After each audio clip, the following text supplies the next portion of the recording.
And the politicians are now out. One of them is now here with me, Gatundu South MP, Moses Kuria. Thank you so much for being here this evening. Asante, Rally.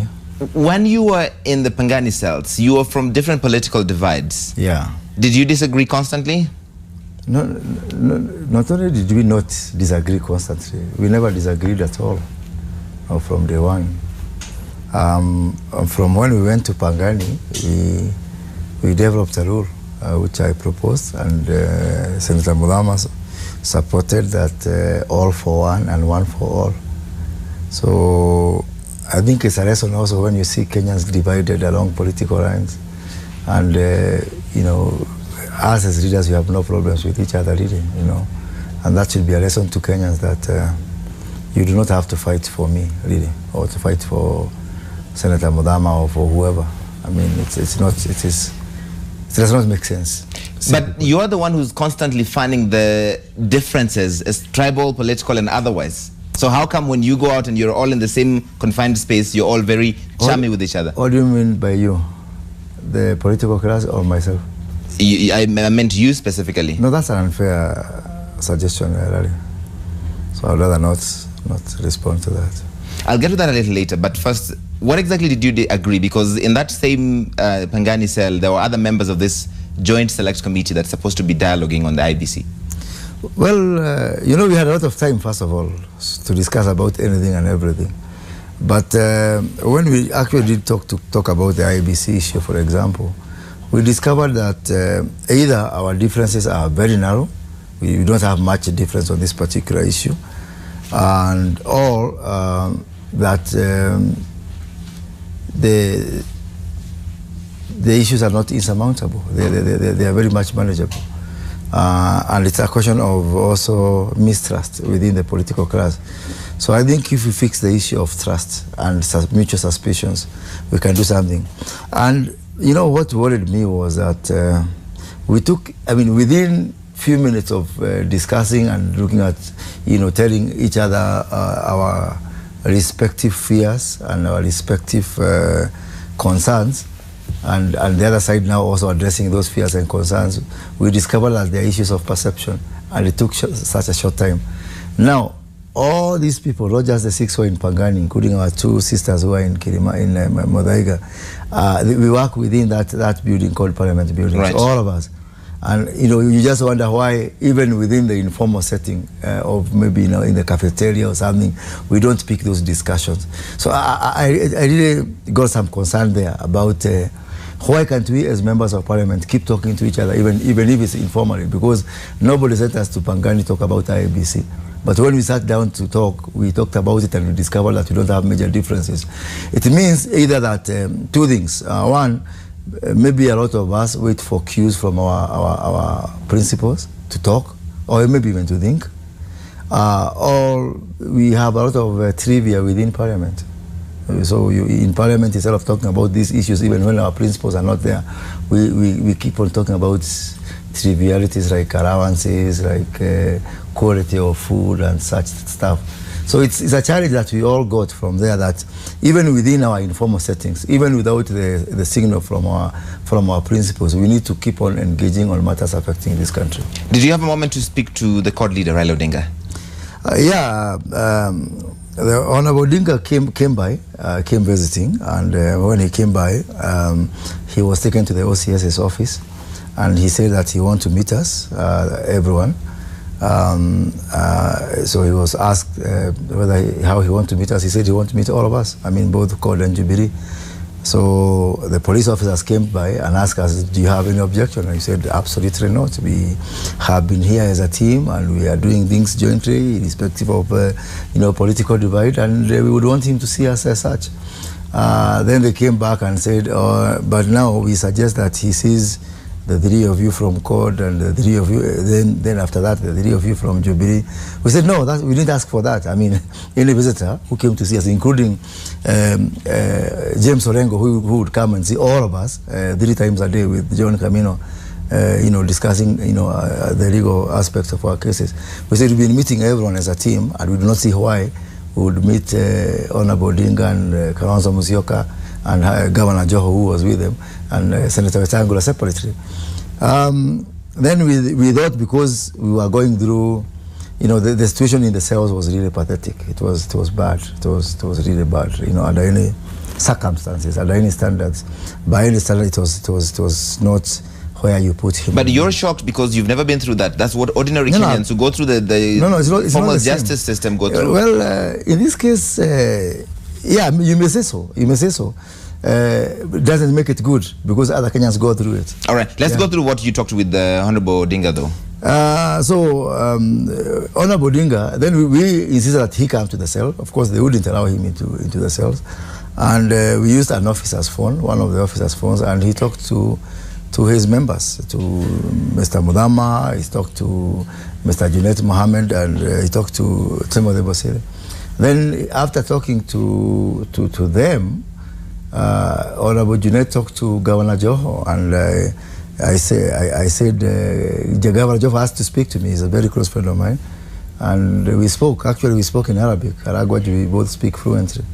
And at that point, Honorable Odinga said, no, he has to speak to me. And his first sentence was actually a joke. I may have to share it with you another time, but he made light of the moment, and he said, oh, I've told Joho that I'll speak to you maybe for the last time before you kill me. And it was a right moment. He said it, in a sense of humor. And we talked about several things about how to unite this country and to drive it forward. Did you apologize to him? Well, when you say apologize, already you have got some preset condition in your mind. Do you think he needed an apology based on your he needed statements from last weekend? Not an apology. Did you explain to him? Yes, I explained to him. Did he take your explanation? Did he accept it? Obviously, he spoke publicly yesterday. He said he has forgiven you. I don't. But he also said that you were entertaining your audience. No, you see now. Let me just put it this way. I have got nothing personal between me and Raila Odinga. We've worked together before. I've got nothing but utmost respect for him. I believe he has played a very important role in this country. And he knows me. He knows me well. I will leave the rest to your interpretation. And the most important thing is that he might not be my preferred presidential candidate, but I have got nothing but profound respect for Raila Odinga. When he said and I do come from the point of view whereby political competition is not necessarily enmity. He actually extended through Junet Mohammed. Junet is a very intelligent young man who has got a very bright future in politics. And through his, we keep on exchanging notes, and I'm happy that we're gonna, most likely be in the same negotiation team. But what did he extend? You say he extended something. A lunch invitation. So you're going to have lunch with Raila Odinga? He said I need to go for fish with Junet Mohammed. But I said yes, but I gave a condition. What is the condition? That the fish has to be accompanied by my favorite vegetable, which is osuga. So all right. I'm still, holding him to that. Fair enough.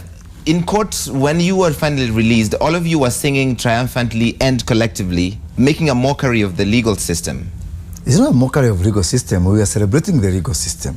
And making a mockery of the charges that you're facing charges of incitement. No, I do not necessarily think so. I mean, why would you think that when someone celebrates liberty, even someone has written before, I'm not a lawyer, I cannot say who exactly, but somebody has written that there is nothing as sweet and precious as liberty. So when you celebrate liberty, you do not necessarily, make mockery of the court. When you celebrate liberty with the same people that you had been just days earlier exchanging very strong words with, it does almost make a mockery of the whole situation, doesn't it? When did we exchange harsh words? I told you, I come from 4 days of working together, of sleeping under the same conditions, of discussing about issues. But before you were both, you ended up in the same cells. Yeah. You were all in different camps as we are. You were in different camps that were yes. exchanging very strong words. So if we are celebrating together, then that can only be marked as progress for this country. Isn't that what even the whole process in court is supposed to achieve? You're celebrating the fact that you can get a few million shillings to buy your freedom. No, that is not. And both of you, and from both sides, each of you can get that few million shillings to buy your freedom. That is not the case, really. If you really love this country, really, and I believe you do, and you see people from one side of the divide celebrating or doing anything together, even having a cup of tea from the other side. Isn't that what we need to celebrate in this country? Don't we really need to heal this country? Don't we really need to demystify politics? It is. And actually, you know, bring down the role of politics to, you know, to just some differences you'll have today. Don't we have a country together? That is a good thing, Honorable Kuria. That is a good thing. I think, let me put but it when these here. very same people who, it looks like an episode, because these very same people that divide Kenyans, a few days later, because they've been together in one misfortune, all of a sudden they're celebrating together. When the words could very likely send the country to a war. No, I think you need to celebrate with them. Yeah, you need to celebrate that at least we are not going to divide this country. I know for you guys in the media, it really makes a very dull day when you find CORD and Jubilee people working together. But that was not a show. We're getting criticized. It is what we are going to do going forward. Honorable Kuria, we're getting criticized for interviewing you because they're accusing us of giving a hate monger airtime. Then why did you call me? Because you're a representative of the people of Gatundu South. You have a point of view. So you had your criticism, I'll have mine. But do you see why people are concerned about having you on our air? I don't. I mean, I came because here, of the charges. I came here because you invited me. We invited you because we want to hear from you. Yeah, and what you hear from me is exactly what you're hearing. Yes. That's when we sit together, CORD people and Jubilee people, and the people who are there. And it's because, not because of the suffering, by the way. You've been accused of hate speech 4 times. So that when we invite you... It's not even 4 times, and I told you... When we invite you, Honorable Kuria, we're concerned that maybe you'll commit a fifth instance of hate speech while you're sitting here. You know that I saw all those comments on social media. I called you before I came here. Yes. I told you, really, I think in view of what Kenyans think I should not come here, yes, I want to opt out. You insisted that I come. Because so don't use the same now, and I told you why, because I believe I want to really take this moment and ask as many Kenyans, including political leaders, for us to think positively, for us to believe that we can actually do away with the cynicism, yeah, and pessimism that has, defined our political past. And you told me that it is possible for us to disagree politically without necessarily dividing the people. But you told me you want to talk about national cohesion. Absolutely. And people find that ironic because you're the same person who has fought the war against national cohesion. I don't find it. I still, I think you are just falling a victim of the pessimism and the cynicism that I'm talking about. And I do believe it's time to turn a different leaf in this country. Believe that you can be able to unite this country. Believe that our differences are not as wide as we believe. By the way, let me tell you something. You know, all these people, all the people, they are not strangers in the political scene. People have worked together in one life or the other. Senator Mudama, who was with me in that cell, only less than 36 months ago, he was working with us in PNU.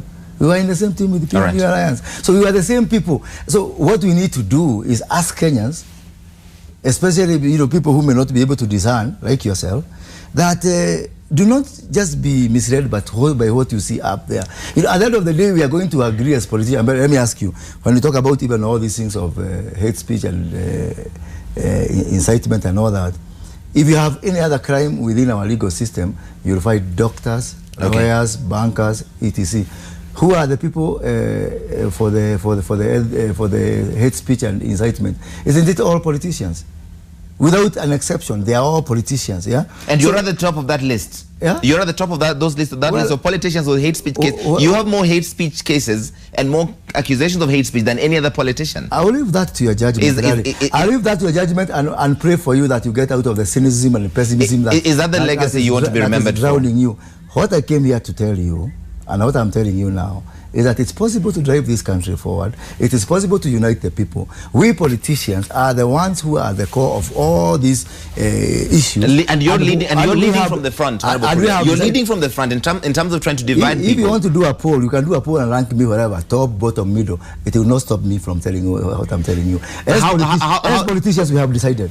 How do you want to unite Kenyans and talk about national cohesion, Honorable Kuria? Let me ask the question because you've had a moment to speak. You're not a politician. Let me just. I'm not a politician. I just want to me for the sake of annoying you. Even you're not. We as politicians are going to unite this country. We as politicians have decided, yeah, that it does not matter whether you are Jubilee or you are CORD. We as politicians have decided that you have no other country. And you decided this after 2 days at Pangani. Is that why? Then because maybe we are geniuses, isn't it? If you can decide something in 2 days. We may be more gifted than you are. But what you're saying, and what I will not tire from repeating. You went to Pangani because of trying to divide Kenyans. However, after 2 nights in a cell, all of a sudden now you want to unite Kenyans. So what do you want to hear? Tell me what you want to hear, so I tell you. I don't know what I want to hear. No, tell me. No, I want to hear your point. To know what you want me to say. I don't know what I want. What do you want to say? Tell me. I don't know what. Niambie tu. Certainly nataka uniambie kitu. You know, I'm telling you our position, which is our position. As who? Your position as who? As at least as a team, we now have a bipartisan team, yeah, that came from very unfortunate circumstances, that want to sit together. Did you have and see each other as Kenyans, first of all? A team that says we realize that Kenya is bigger than the individual. Did you have an epiphany while you were in that cell? And did you have a complete change of mind? English, please. Did you have a eureka moment? Oh, eureka? No. What eureka? I mean, it's not because of that eureka moment, my friend. As I've told you, it's because we do not have enough opportunities to talk to each other. It is not about the circumstances. And when you speak to your supporters, you speak to an audience that already understands your politics, and you say incendiary things, and they support you. You are not doing what you claim to be doing right now. You know, in that crowd at Kasarani. I can only repeat to you, Larry. Yes. No matter how much you want to take us to the dark past, that when we sit down together to talk together, especially in that Pangani cell, with the fellow leaders who represent the people, we discovered and we did realize that our problems are much more narrow, that our differences are much more narrow. You have made that point, Honorable Kuria. And we think, what I have not made, that one I think I have succeeded to do. Yes, to tell you that. Successfully. What I have not succeeded to do is to take you from that pessimism and cynicism of believing because we were divided in the past. When one person... that because we didn't understand each other as politicians in the past, that we cannot be able to face the future. When one person has been charged with when one person, hang on, let me ask a question. When one person has been charged with hate speech at least 4 times, accused more than 4 times, doesn't that point to a pattern? Convicted. And then when one person is convicted how many times? Then NCIC has said repeatedly it is very difficult to get convictions because you must find a witness to show up in court and say that I was there when that video was taken. That's difficult. Not, now you are getting sub judice, my friend. I'm not getting sub judice. I know. We don't want to be sub judice. We don't want to be in contempt of court. I understand. You may want to take a break. We don't want to be in contempt of court. But they did say this when your cases were ongoing. Respect for judiciary. Yes. So let's not go through. Francis Kaparo said this, so it's on record. That's why I'm quoting it, because he said they have difficulties getting convictions because of the way Kenyan laws are set up. Do you want me to respond on that? I don't want you to respond to that. I want you to respond to your record. Your record of dangerous speech. Look, I have got several matters in court. Yes. They are pending in court. And we don't want to go into the subject matter of them. Yes. Let's leave it at that. But I do not want to talk about the merits of each case. That's why I haven't asked you about what you said at Kasarani, because we don't want to be in contempt of court. What I can talk to is your record of 4 different times accused of hate speech. Your record of dangerous speech. Your record of dividing Kenyans. Your record of deliberately saying things that you know will paint a certain community a certain way and therefore lead them to fight against each other. Now you are convicting I am not convicting you. I am saying things that are all matters that factual. All matters that you depend to are matters which are subject to court. Yes. I think we are better off leaving them to court. You're not being accused collectively. You're being accused in specific instances, which I am not referring to. Yeah. I am saying I'm talking about your body of work. Okay. These are your greatest hits. Let me give you an answer. Since the great people of Gatundu South elected you or selected you, what you have done is come up on the national stage and say things that will paint a certain community or a leader of a certain community in bad light, and therefore lead to disagreement and conflict. Very good. I've got nothing against any community in this country. Okay. And I will never go out there to divide people deliberately. And yet that's what you have done. Now you have Mr. Judge Madowo. I am not a judge. I am just reflecting. I'm giving a mirror back to your work. You, even for the safety and for the goodness of for the good legal standing as a good corporate citizen of Nation Media Group, that now you are getting to sub judice. And it's not good. Isn't that convenient for you to avoid answering any of the... This is your record, I do not create rules of sub judice. I understand. I came here to tell you... We've gotten legal advice, so I understand. I'm not asking about specific... I'm not asking about specific if you want to be sub judice, that's your right. I don't want to be sub judice. But it's not my privilege. We're arguing legalese, which I really don't understand right now. But because you're using the legalese to avoid answering the question. You are in a legal situation. Do you know it's good to respect the law? I do respect the law. You know it's good to respect the courts, I respect the law. Yeah, so let's talk about the policy issues, my general stand, my views on this. I've told you very well. I've told you about my experiences in Pangani. I've told you about things we've discussed with other leaders. Which have all been great. If you want to talk about my record, I can give you my general record statement that I don't have in your greatest hits. If your record were to be put alongside, since your election in this country, and I'm telling you that when I look at this country and where we are going, especially after having talked with the leaders, do you want me to take this Raila story and maybe we can come down and try and take this again? Okay. That's okay? Okay. Gatundu South MP Moses Kuria still with me. We're trying to finish up the conversation. And you don't want to talk about the cases that you face because sub judice. So we don't want to talk about the merits or demerits, etc. But you will not talk about your record, which is of danger. In fact, what the NCIC called is dangerous utterances. So please, first of all, I've seen I've got 4 cases. You have at least... I don't have 4 cases. And because you already preformed in your mind who is Moses Kuria, you cannot even have some courtesy to do some basic research. You know, because you're just biased. Moses Kuria is bad. He has got many cases, 4 cases. You know, I can even take action against you legally on that issue. I'm sure you can. Yeah, because, and I will not do that because I know where you're coming from. And where am I coming from, Moses Kuria? From ignorance. And just that perception that Moses Kuria is bad. That I am not saying... I am the one who's having you on our air for us to have a conversation. Honorable Kuria. You're not having me. Also, this is public airwaves. Yes, but we determine who we will invite and who will not invite. Yeah, and I give you the option of not inviting me, and you insisted. But I'm just telling you, you guys as media, you're also part of this country, my friend. We are part of this country. Do not be happy when you just use the privilege that you have to paint someone the way you want to paint them. You go out here saying, I have got 4 cases. I don't have 4 cases as a fact. However, the politician is okay to be able to use the influence you have as an MP and as a leader. You as a politician, it's perfectly okay for you, Honorable Kuria. Let me just make the point as well, because you made your point. You've accused me of not... I'm a member of the Parliamentary Committee on ICT, which regulates media. Yes. One of the things that we are grappling within the committee is how we are going to enforce training of our journalists. So are you saying I'm not properly trained? At least on research. I don't know about other things. You know. So what you want to come and do on NTV, Honorable Kuria, what you want to come and do is make accusations against my research because you will not answer specific questions. Hang on. You will also not agree to answer specific questions. How many cases?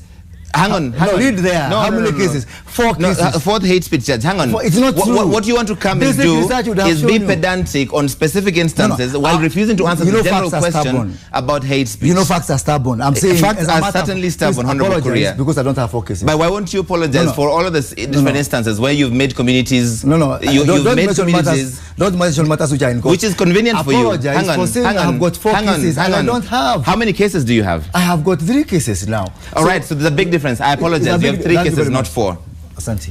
However, are you just an attention seeker who just loves to be able to say things that will annoy people? No, I'm not. No, I'm not. I just state facts. The way I've stated to you, I don't have 4 cases. I've got 3 cases. All I do is state facts. Because you know, even when those facts annoy people, and you know they're supposed to. 4 and 3 is 25%. It's material. All right. It's an overstatement by 25%. And I'm an accountant. Good. And when you overstate something by 25%, excellent math, Honorable Kuria. Let's leave it there. Thank you very much. Thank you very much. Okay, we'll leave it there. Moses Kuria, the MP for Gatundu South.